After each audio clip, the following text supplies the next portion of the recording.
Game Lodges and Leisure Colonialists, Caught in the Process of Becoming, 1999. In July 1997, while holidaying on the north coast of KwaZulu-Natal, I struck up a friendship with a family of American tourists.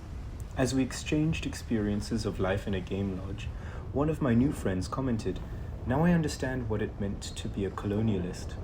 I was intrigued by his comment because it seemed to ring true of my own experience of game lodge living. Does the game lodge not represent the ultimate leisuring of colonial history that has remained relatively untouched in the discourse of freedom? In essence, the game lodge impedes the emergence of an image of Africa and its diverse cultures as transforming historical phenomena. But how did it feel to be a colonialist? There I was, having secured my own space through an advance booking in a game lodge that promised the relief from the accumulated stresses of professional life.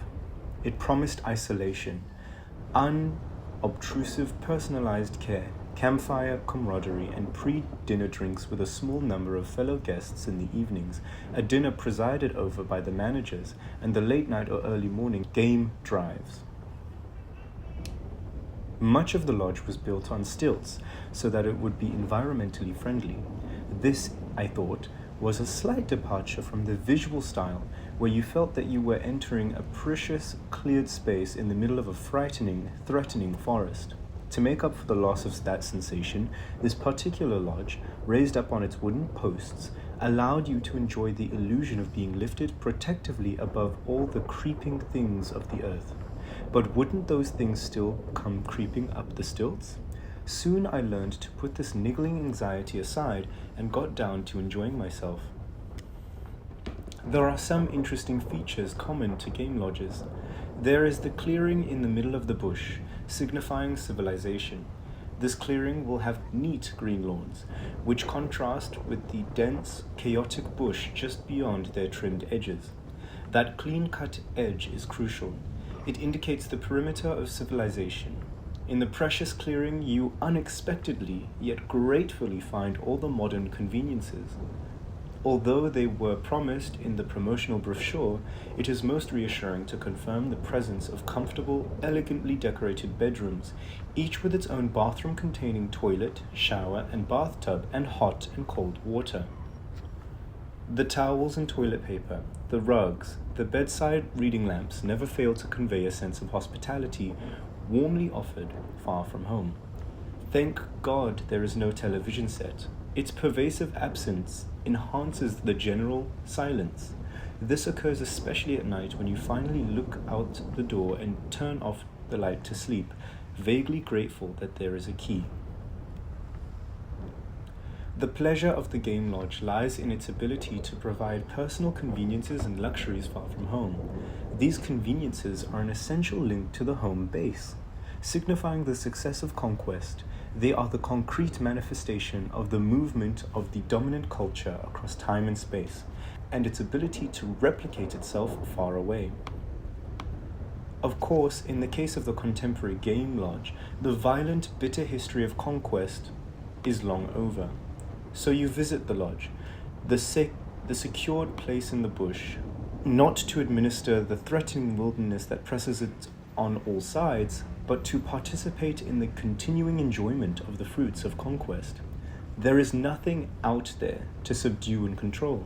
Whatever is out there, it is guaranteed to stay at bay. The contemporary tour of duty in a game lodge is of a special kind. It is to reaffirm and celebrate a particular kind of cultural power, the enjoyment of colonial leisure. For is it not true that relaxation comes from the uncontested simulation of hardship in the bush, enduring the chill and the bumpy tracks on night drives, sweating through walking trails, living by the light of the campfire rather than the television screen?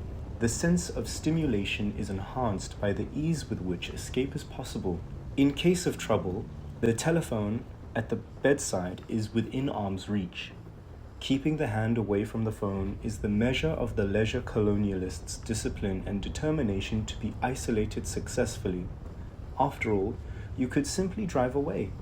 Moreover, Finding in the morning that your car had been miraculously cleaned and every trace of bush removed, you could drive away feeling overwhelmed by the greatness of small gestures, thinking how wonderful they can be. So, whether you succeeded or failed in your simulated enterprise, you will be rewarded with care. Colonial leisure is the pleasure of risk without danger, or risk with a guarantee of safety. Guaranteed safety? Not quite. If there is any guaranteed safety, it is safety from the past. But if the past is gone, there can be no safety from the future.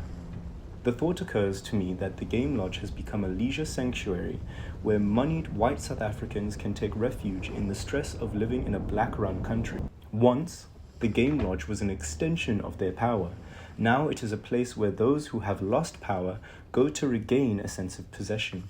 Everything there is still in place. The measured conveniences, of course, but also the faceless black workers, behaving rather meekly, who clean the rooms, wash the dishes, make the fire, babysit the children, and make sure that in the morning the leisure refugees can find their cars clean.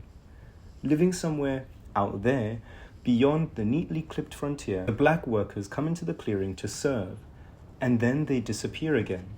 In their comings and goings, they are as inscrutable as the dense bush from which they emerge and to which they return. The servants, in their coming and going, trigger off among the leisure refugees a low-intensity anxiety. Who knows what the potential of these servants is for turning into the unknowable nightmare so frequently reported in the newspaper, in which a white farmer and his family are brutally murdered by killers, most probably black, who appear out of nowhere and vanish back into it again. After all, they have political power on their side these days. They can join trade unions and come and go as they please. Into this situation enters the black tourist. Until very recently, one of the distinguishing features of the Game Lodge was the marked absence of black tourists, but they are now beginning to show up in steadily increasing numbers. Being there, they experience the most damning ambiguities. They see the faceless black workers and instinctively see a reflection of themselves. They may be wealthy or politically powerful, but at the moment, they are made aware of their special kind of powerlessness. They lack the backing of cultural power. They experience cultural domination in a most intimate way. This is apparent especially when it comes to the viewing of game. It is difficult not to feel that. In the total scheme of things, perhaps they should be out there with the animals, being viewed, caught in a conversation with their white fellow refugees, brought together with them by an increasingly similar, stressful lifestyle. They can engage in discussions that bring out both the artificiality and the reality of their similarity. The black tourist is conditioned to find the political sociology of the Game Lodge ontologically disturbing. It can be so offensive as to be obscene. He is a leisure colonialist torn up by the excruciating ambiguities. He pays to be the viewer who has to be viewed. He is expected to engage in conversations around the campfire about bush stories and lion kills and hunting jokes that hold no interest for him. He is expected to be knowledgeable about white things at the same time as he is transformed into an informant about black things, which are then analyzed and interpreted by his campfire companions. Whenever he is asked his opinion about these interpretations, he is irritated by a tone of questioning that suggests he ought to confirm their correctness. The more generous ones treat him with studious respect, wondering if they are not in the presence of a member of the new black elite, someone who may have useful connections. Desperately wanting to forget momentarily where he comes from, he is held up for display in the structure and content of the pleasure laid on for him as a paying customer. He finds no peace, and sensing that he may succeed only in adding color to the white leisure colonialists' pleasant memories of the Game Lodge, he pays for being pushed into a stressful state of simmering revolt. The entire world of contemporary tourism carries no intuitive familiarity to him.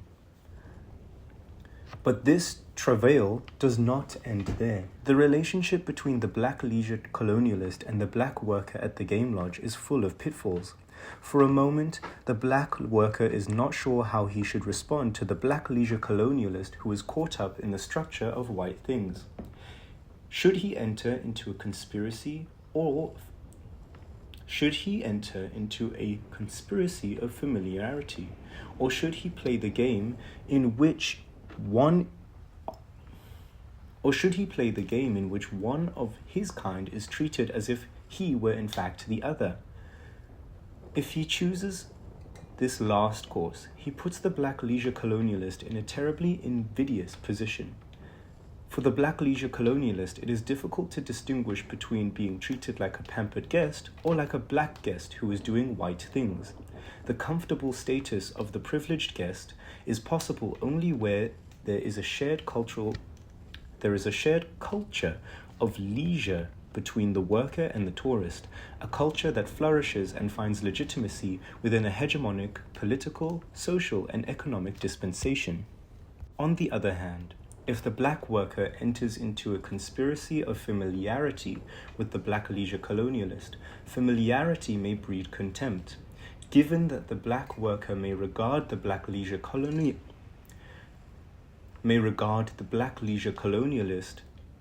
as his admired representative in the white world, if the conversation between them becomes an exchange of gossip about white things, as it well might, the black leisure colonialist is in danger of losing his dignity.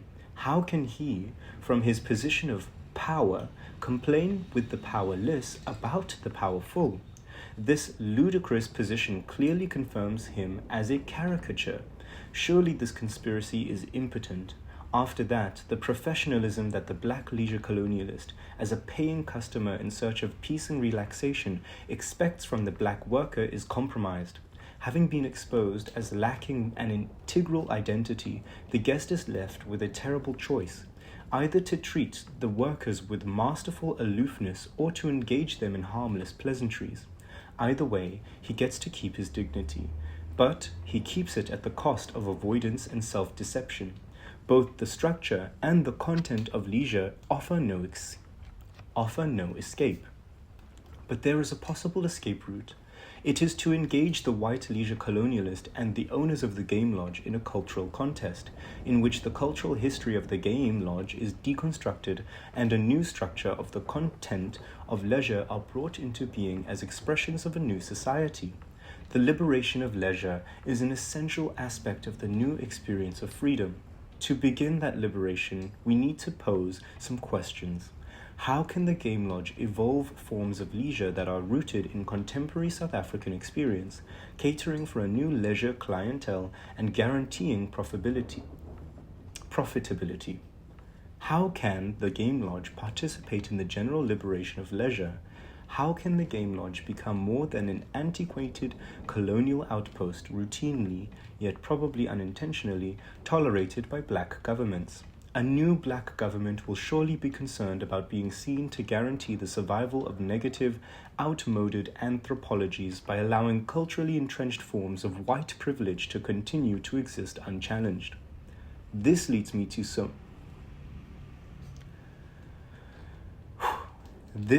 to what is perhaps the most frightening aspect of the culture in post-apartheid South Africa, something that speaks to the nature of evolving forms of national consciousness. It is possible that South Africa is one big game lodge where all its black citizens are struggling to make sense of their lives, like people who awake in an enormous vacation house, which is now supposed to be theirs, but which they do not quite recognize. Do they strive to be just like their fellow citizens who have mastered the economics of the game lodge, and who may seek to consolidate a cultural condition in keeping with their strategies of survival by marketing an image of South Africa as a haven of safety and success in a dark, violent, and threatening continent? Does it not pay to belong to South Africa, to be free from the chaos of the North, to keep the North at bay at all costs? Does it not pay to be the onlooker, gazing out at the rest of the continent from the window of a vacation house that offers comfort and security? What does it take to keep things this way? Are we evolving a split personality which we may generate its own forms of creativity? What does it mean to use the vacation house as a vantage point from which to look down on others when we have yet to prove that the house belongs to us and that we are its rightful owners, when we still live in an environment in which we are the ones being viewed? As I write, the landscape of apartheid is reproducing itself with a vengeance. Townships are bursting with informal settlements, reinforcing old dichotomies in the landscape. The psychology of apartheid, the culture of the game lodge, would teach us to regard informal settlements as a potential threat to civilization, menacing the Europe in our midst. While defending this European residue may allow us to keep the vacation house intact, it may also prevent the emergence of the recognition that what is going on in the townships carries the defining characteristics of our new society. The informal settlements and all the problems they represent, are they not a vital context in which we can define, plan, and build for ourselves, not merely maintaining the vacation house, but constructing a new home? Could the game lodge itself be transformed in the service of rural development? The ambiguities and choices are difficult. Even painful.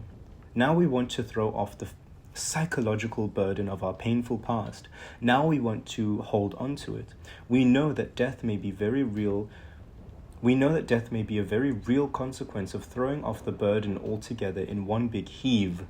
Surely, who are we and who we finally become is bound up with all these questions and contradictions. Surely we are an inseparable part of Africa, our home, yet our history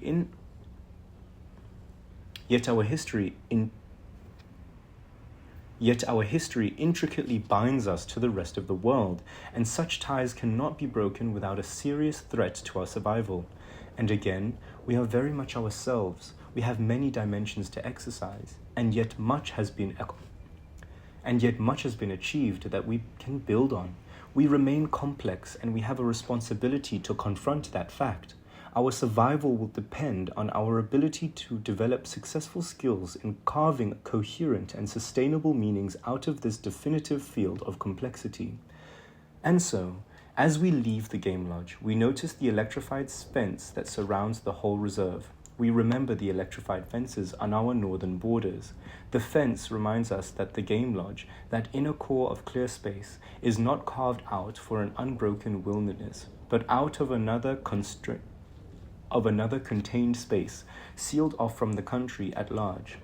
It is a world of make-believe whose charm depends on the brief enjoyment it gives us to be a colonialist. On the edge of the real world, we stop the car, as the black gatekeeper opens the gate with an expectant smile. If we are white leisure colonialists, we will wave with a smile or give a generous tip. Either gesture will be appreciated. If we are black, we wonder if we should tip at all. How will it be interpreted? If it is too little, the gatekeeper will think we are insulting him. If we don't give anything, we will fit the stereotype of the stingy rich blacks. If we give too much, perhaps he will think we are ostentatiously displaying our wealth. In the end, we rationalize. We give what we think is generous under the guise of spreading wealth.